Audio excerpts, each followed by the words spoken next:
Doctor Dipu মনির husband, Bangladesh supreme কোর্টের senior আইনজীবী এবং বিশিষ্ট ব্যক্তিত্ব ব্যারিস্টার তৌফিক নওয়াজ সাহেব গতকালকে 10টা 27 সময় রাত্রেবেলা মৃত্যুবরণ করেন। আপনারা ইতিপূর্বে জেনেছেন আজকে 2 বছর পূর্ণ হলো ডাক্তার দীপু মনি জেল হাজতে আছে। বর্তমানে মুন্সিগঞ্জ কারাগারেই আটক আছেন।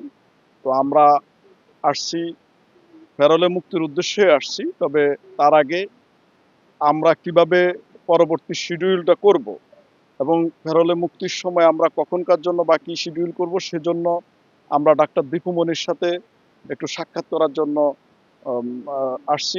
সাক্ষাৎ করার জন্য ওনার সন্তান তানি দীপাবলিকে ভিতরে পাঠিয়েছি সাক্ষাৎ করানোর জন্য। সেখান থেকে আমরা পরবর্তী শিডিউলটা জানতে পারবো। এখন পর্যন্ত